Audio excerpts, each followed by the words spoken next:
काय म्हणते कळते तुम्हाला? कीर्तनाला बसल्यानंतर श्रोत्यानं अभंग पहिला ध्यानपूर्वक ऐकावा. जर अभंग ध्यानपूर्वक ऐकला नाही तर वक्त्याला नेमकं काय चिंतन मांडायचे किंवा वक्ता काय चिंतन मांडतोय हे काहीच कळत नाही. जर अभंग कळला तर चिंतन कळतं. श्रोत्यानं कीर्तनाला बसताना अवश्य एक सवय लावून ठेवायची की अभंग ध्यानानं ऐकायचा. काय सांगतात ना बाबा या अभंगामध्ये? ना बाबांना या अभंगामार्फत फार गोड गोड तुम्हाला सांगायचंय की ना बाबांना या अभंगाद्वारे परमार्थाचा मुख्य हेतू कोणता, परमार्थाचा हाची भाव, परमार्थ करायचं म्हणजे नेमकं काय करायचं. खऱ्या अर्थानं दोन हेतू पैठण निवासी नाथ बाबा या अभंगात सांगून जातात. ते दोन हेतू कोणते? परमार्थ करत असताना माणसानं दोन गोष्टींकडे अवश्य लक्ष द्यावं. एक म्हणजे पहिलं वाचे देव चालावा आणि दुसरं संत चरणी विश्वास धरावा. हे दोन महत्वाचे मुद्दे नाथ बाबा या अभंगाद्वारे आपल्याला पटवून देतात. पण याच्याही पुढे जाऊन विचार केला तर नाथ बाबांना आम्हाला फार गोड सांगायचंय.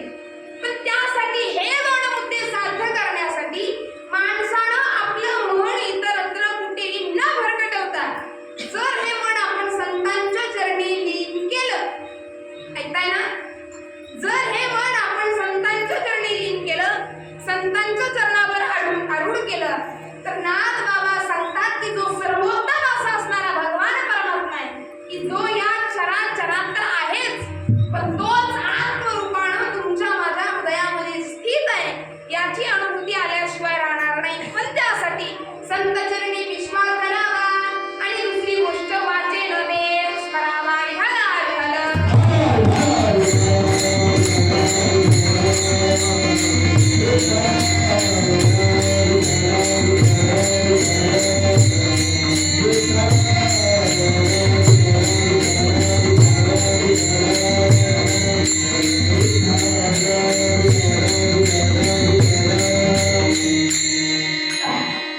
चांगला विचार केला तर आपण सर्वजण इथं कीर्तनाला बसला आहात. आता कीर्तनाचे काही नियम असतात. पहिला नियम असा असतो, कीर्तनात कोणीही बोलायचं मी सोडू ना. दुसरा नियम असा, कीर्तनात कुणीही झोपायचं, डुलक्या मारायच्या,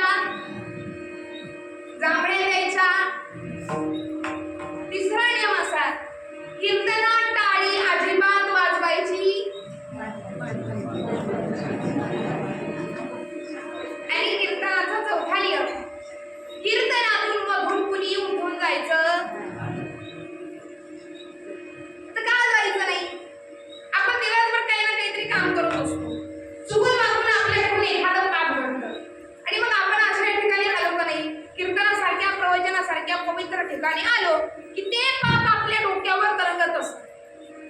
आणि ते पाप काय म्हणतं सांगू का? ते म्हणतं कधी उठतंय, कधी उठतंय. आणि तेवढ्याच जर आपण उठलोच तर फक्त आपलंच पाप आपल्या डोक्यावर बसणार. शेजारी पाजारी जेवढी बसलेली का त्या सगळ्याचे पाप बरोबर घेऊन जावं लागेल. कीर्तनातून मधून कोणी उठून जायचं असा चांगला उडाला झालं.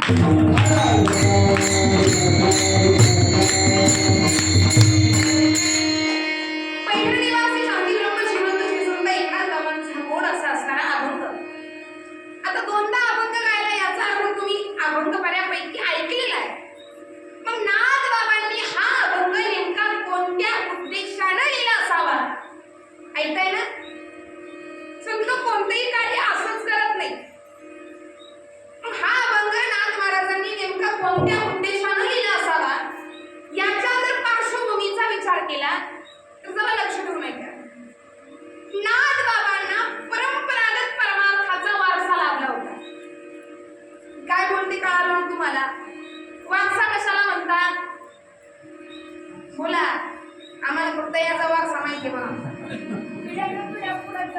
हा, पिढ्यानं पिढ्या. पण कोणती गोष्ट नाथ महाराजांना लाभली होती? परमार्थाचा वारसा. नाथ बाबा ज्या कुळामध्ये जन्माला आले, भानुदासाची कुळी, महाविष्णूचा अवतार. नाथ बाबा ज्यांच्या कुळामध्ये जन्माला आले ते म्हणजे संत मांदियाळीमध्ये अग्रगण्य ज्यांचं स्थान होतं, आढळपद संत मांदियाळीमध्ये ज्यांचं होतं ते म्हणजे श्री संत भानुदास महाराज. या भानुदास महाराजांच्या कुळामध्ये नाथ बाबांचा जन्म झाला. आणि जरा बारकाईने ऐका, भानुदास महाराज म्हणजे कोणी सामान्य व्यक्तिमत्व नव्हते. त्या काळामध्ये भगवान परमात्म्याची मूर्ती विजयनगरच्या रामदेवराय नावाच्या राजानं सत्तेच्या जोरावर विजयनगरला नेली. कुठून नेली? पंढरपुरातून विजयनगरला नेली. स्वारी होऊन येत असताना देवाच्या दर्शनाला यावं आणि दर्शनाला आले असताना देवाचं ते रूप पाहावं, त्या रूपावर भाळावं. आणि ही मूर्ती पंढरपुरामध्ये ना, ही मूर्ती मला माझ्या विजयनगरला पाहिजे, हा विठुराया मला माझ्या विजयनगरला पाहिजे असं ठाण मांडून बसला. आणि नुसता फक्त सत्ता नव्हती, 7 दिवस विना अन्न पाण्याचा राहिला. का? तर भगवंताला मला कुठं न्यायचंय? बोला, आम्ही गावे तुम्ही कोणी काय न म्हणावे. आईसे दवा माने सांगितले देवे, बोलत राहा प्रमाणे तुकोबऱ्यांचं. काय सांगताय? विजयनगरच्या राजानं 7 दिवस उपवासी राहिला, बिना अन्न पाण्याचा राहिला. आणि 7व्या दिवशी पहाटे त्या राजाला भगवान परमात्म्यानं दृष्टांत द्यावा. काय दिला दृष्टांत? की मी तुझ्यावर येऊ शकत का? कारण इथं माझे सगळे संत मांदियाळी आहेत. आषाढीला सगळे एकत्र जमतात. इतकंच नाही, सगळे भक्तजन इथं मला भेटायला येतात. मी तुझ्यावर येऊ शकत नाही असं देवानं त्या राजाला स्वप्नात सांगावं. पण स्वप्नातही राजा तयार झाला नाही. म्हणला, देवा मी तुझ्यासाठी अन्न पाण्याचा त्याग केला, मला काही सांगू नको. जर खरंच माझं पुण्य पदराशी असेल तर तू माझ्या बरोबर येशील. आणि भगवान परमात्म्यानं ती अट मान्य केली, पण स्वतःही एक अट घातली. आणि ती अट अशी होती की तुला मला ब्राह्मणांबरोबर सोवळ्या ओवळ्या सहित न्यावं लागेल. राजानं अट मान्य केली. प्रत्येक गावोगावी ब्राह्मणांची व्यवस्था केली. ऐका, प्रत्येक गावोगावी ब्राह्मणांची व्यवस्था केली. सोवळ्या ओवळ्या सहित पंढरपूरची विठुरायाची मूर्ती विजयनगरला नेली. आता जरा ऐका, विजयनगरला नेल्यानंतर मूर्तीची ज्यावेळेस प्राण प्रतिष्ठा झाली त्यावेळेस भगवान परमात्म्यानं त्या राजाला सांगितलं, तुझ्या आग्रहाखातीर मी इथं आलो, तुझ्या भक्ती खातीर मी इथं आलो. पण म्हणजे माझी एक अट आहे. काय अट आहे देवा तुमची? ज्या दिवशी तुझ्या हातून माझ्या भक्ताचा छळ होईल, ज्या दिवशी तुझ्या हातून माझ्या भक्ताचा अपमान होईल, त्या क्षणी मी तुझं विजयनगर सोडणार आणि मी माझ्या पंढरपूरला जाणार. देवानं त्या राजानं अट मान्य केली. आणि तिथून पुढं देवाचं सगळं कार्यक्रम चालू झाला. रोजची पूजा,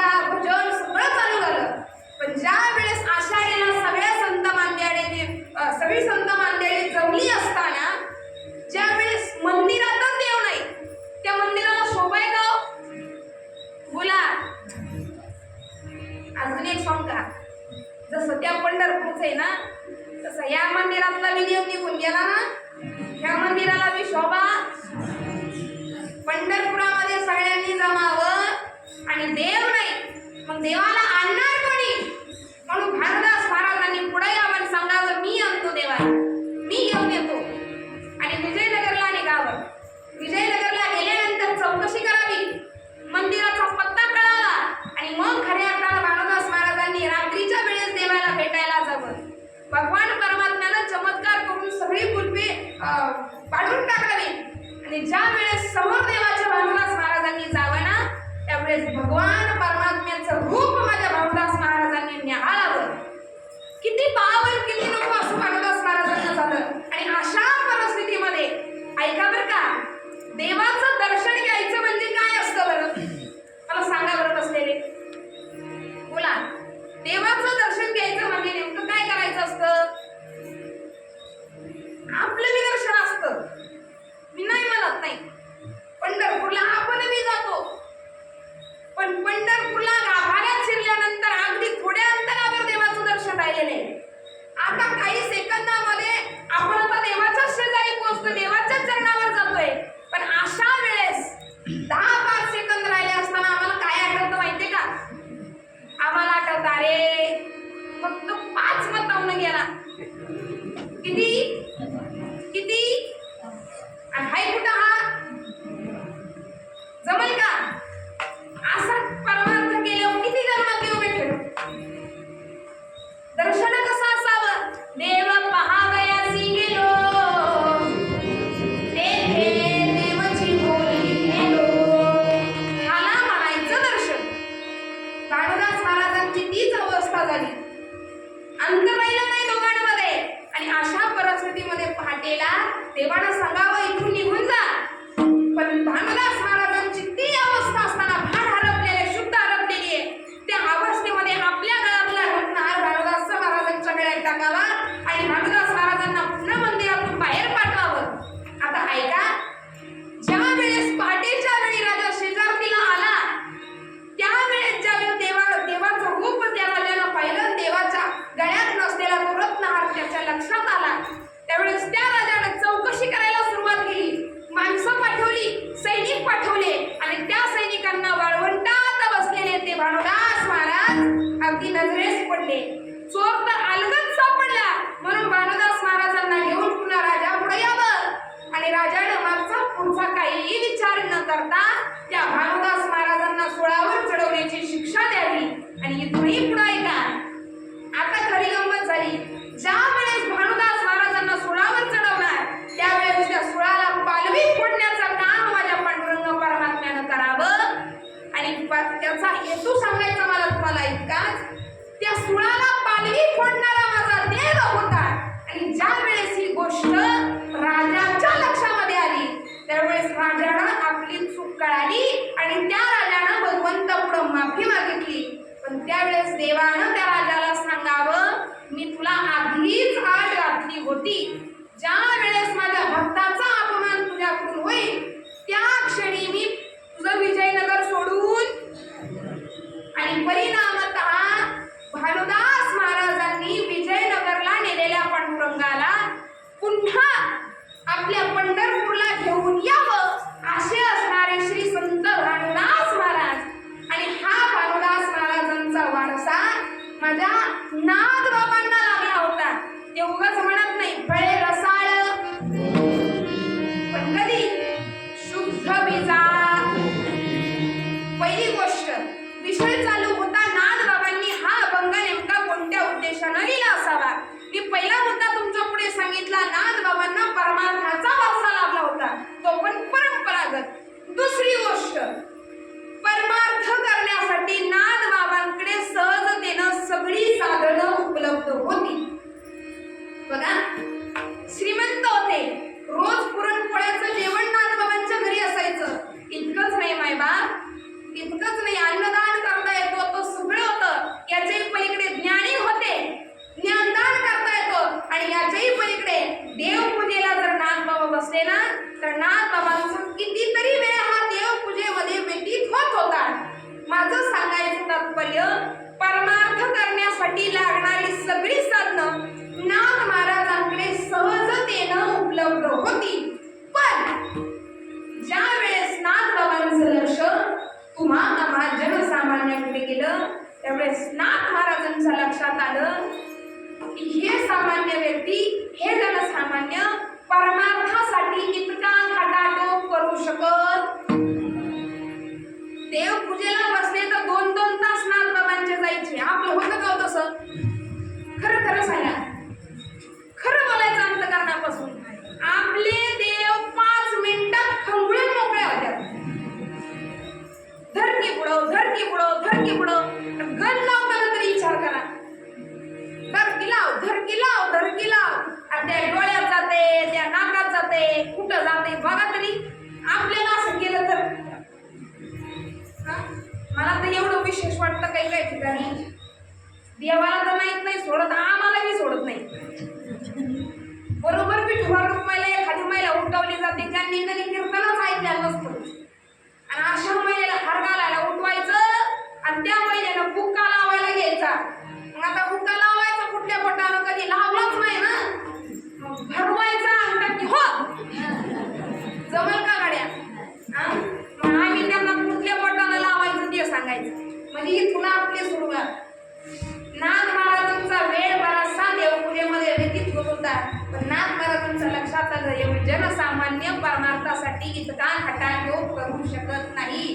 पहिल्या युगात वेगळं होतं. पहिल्या युगात म्हणजे कोणत्या युगात? सत्याचं चालू असलेलं कलियुग. एकनाथी भागवताचा 5वा अध्याय सांगून जातो. कृतयुगी शमदनादी साधन, त्रेतायुगी वेदोक्त यज्ञ, द्वापारी आगमुक्त पूजन, तंत्र विधान विधियुक्त. कृत अर्थात सतयुगामध्ये हजारो वर्षाची तपश्चर्या असायची. त्रेतायुगामध्ये यज्ञ केले जायचे भगवान रामांच्या काळात. द्वापारामध्ये काय असायचं? पूजा अर्चा असायची. आणि ह्याच्यात माणसांचा वेळ जायचा. लक्षात ठेवा, एवढा सगळा उपद्व्याप करून सुद्धा देवाची प्राप्ती होईल याची शाश्वती.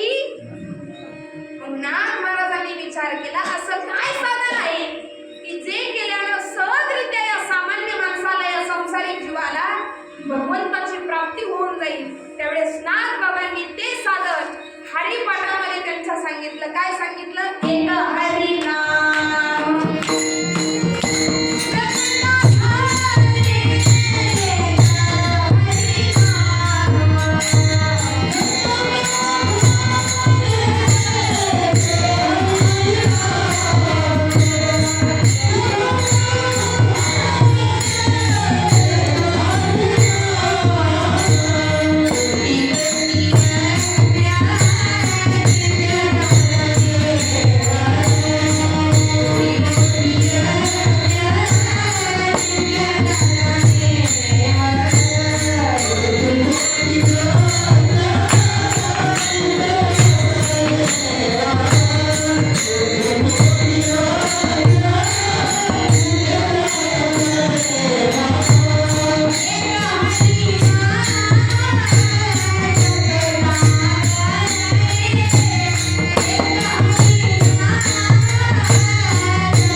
माझं बोलणं कळते का तुम्हाला? मी अगदी सामान्य सांगते. शमदम म्हणजे इंद्रियावर विजय असायचा. इंद्रियावर विजय कसा असायचा? सध्याच्या काळामध्ये माणसाला ताप देणारी इंद्रिय तसेंद्रिय आणि या इंद्रियांच्या नाचावर माणूस, तालावर माणूस नाचत असतो. याचा पुरावा नाथ महाराज भागवतामध्ये देतात. जीवा रसाकडे ओढी, तृषा प्राशनाला गीतोडी, शिष्णा शिरती सुखाची गोडी, ते जर परिणामावया त्वचा पाहे मृदुगण, उदर मांची पूर्ण अन्न, श्रवण मागती गायन, मधुरध्वन आलापू, घ्राण उद्यत परिमळा, रूप पावया ओढी डोळा, हस्तवांचिती खेळा नाना लीळा स्वभावे, पाय वांचिती गती, ऐसी इंद्रिये ओढा गोळीती, जेवी एका गेह बघी बहुता सवती तोडीती. ही 10 इंद्रिय तुम्हा आम्हाला नाचवत असतात आणि याच्याही पुढे माझ्या नाथ बाबांनी त्या युगातलं साधन सांगितलं. शमदम म्हणजे इंद्रियावर आणि मनावर ताबा. सध्याच्या काळातल्या माणसाचा इंद्रियावर तर ताबा राहिलेलाच नाही, पण मनावरही ताबा राहिलेला. शुगरचे पेशंट किती आहेत इथं? खरं खरं सांगा, किती आहेत? एकदा त्या पेशंटने मला आपसूक उत्तर द्यायचं की समोर जर गुलाबजाम आले तर मनावर ताबा राहतो का? हाय लेवलची शुगर असू द्या तरी पण मन काय म्हणतं? एक तरी बाबांनी